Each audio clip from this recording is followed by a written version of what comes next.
नमस्कार बच्चों, आज हम लाए हैं आप लोगों के लिए संस्कृत का परिचय। संस्कृत के बारे में आज हम लोग बातचीत करेंगे कि संस्कृत का जनक कौन है और ये जो है कि इसको किसने लिखा है, उसका जन्म कब हुआ है और इसका जन्मभूमि कहाँ पे है, उसके बारे में चर्चा करते हैं। सबसे पहले बात करेंगे हम लोग, देख लीजिए हेडिंग पे है संस्कृत। तो संस्कृत का जनक कौन है, लिखिए।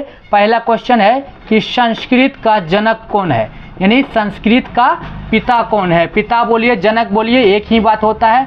जनक कौन है तो लिखिएगा महर्षि पाणिनि।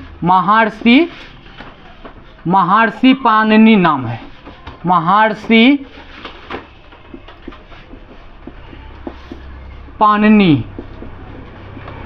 पाणिनि जो है इसका जनक है। और महर्षि पाणिनि का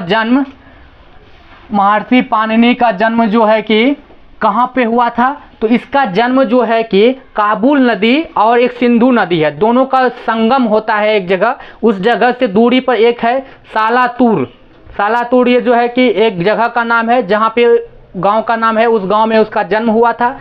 और इस जन्म, चलिए लिखते चलेंगे पहले हम लोग कि काबुल नदी कहाँ पे, तो काबुल नदी और सिंधु नदी के संगम स्थल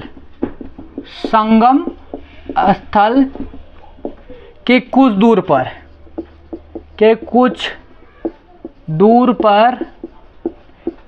एक छोटा सा गांव है, जिसको सालातूर भी कहते हैं। सालातूर में इसका जन्म हुआ था। सालातूर में जन्म होने के कारण इसको जो है कि सालातूर्य नाम से भी जाना जाता है महर्षि पाणिनि जी को। महर्षि पाणिनि जी का जन्म 5000 वर्ष पूर्व हुआ था। महर्षि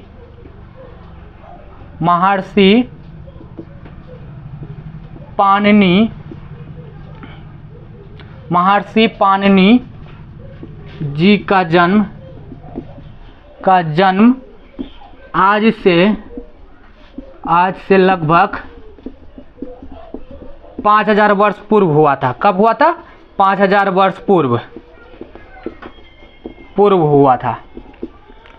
महर्षि पाणिनि जी का जन्म आज से 5000 वर्ष पूर्व हुआ था। देखिए तो कहाँ पे हुआ था, तो सालातूर एक गांव का नाम है। किस जगह पे, तो सालातूर गांव में हुआ था। और रात के समय में इसका जन्म हुआ था।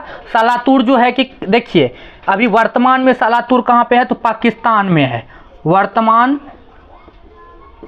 में सालातूर कहाँ पर स्थित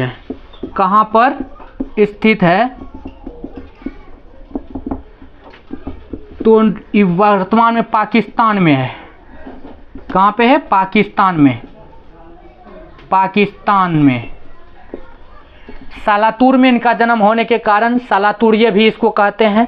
सालातूर्य। और एक चीज लिखते हैं, अगला पॉइंट लिखते हैं हम लोग कि हर्षि का नहीं होगा, महर्षि पाणिनि को दक्ष पुत्र भी कहते हैं। कौन पुत्र कहते हैं? दक्ष पुत्र के नाम से भी जानते हैं।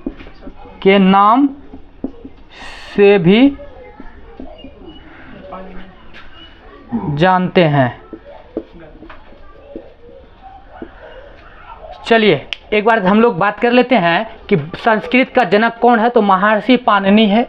काबुल नदी और सिंधु नदी के संगम स्थल मतलब होता है मिलना। संगम स्थल के कुछ दूरी पर एक छोटा सा गांव सालातूर है, वहाँ पे उनका जन्म हुआ था। महर्षि पाणिनि जी का जन्म आज से लगभग 5000 वर्ष पूर्व हुआ था। और वर्तमान में सालातूर कहाँ पे स्थित है, तो ये कहाँ है? पाकिस्तान में है। कहाँ पे है? पाकिस्तान में है। और देख लीजिए यहाँ लिखा है कि वर्तमान में सालातूर कहाँ पर स्थित है, तो पाकिस्तान में है। महर्षि पाणिनि को दक्ष पुत्र के नाम से भी जानते हैं। बोलेगा कि महर्षि पाणिनि को और किस नाम से जानते हैं, तो दक्ष पुत्र के नाम से भी इसको जानते हैं।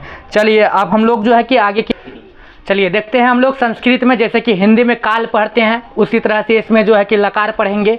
जैसे हिंदी में वर्तमान काल, भूतकाल, भविष्य काल होता है, उसी तरह से देखिए कि संस्कृत में क्या कहते हैं। वर्तमान काल को इंग्लिश में क्या कहते हैं, प्रेजेंट टेंस जानते होंगे, तो इसको संस्कृत में क्या कहते हैं, तो लट लकार कहते हैं। और भूतकाल को क्या कहते हैं, पास्ट टेंस इंग्लिश में, और इसको संस्कृत में क्या कहेंगे, तो लट लकार कहेंगे। क्या कहेंगे, लट लकार। अब जो है कि भविष्यत काल को क्या कहते हैं इंग्लिश में, फ्यूचर टेंस कहते हैं। अब इसको संस्कृत में क्या कहेंगे, लट लकार कहते हैं। क्या कहते हैं, लट लकार। अब एक तो अनुज्ञा होता है, इस लोग जो है कि हम लोग संस्कृत में ही पढ़ेंगे, ताकि हिंदी और इंग्लिश में नहीं होता है। अनुज्ञा का मतलब होता है लौट लकार। इसमें जो होता है, क्या होता है इसमें, कि कोई चीज़ की आज्ञा की बात होता हो या कोई ऐसा प्रकार हो जो आदेश देता हो, उसमें हम लोग अनुज्ञा लोग के बारे में पढ़ेंगे, उसके अनुसार लोट लकार होता है।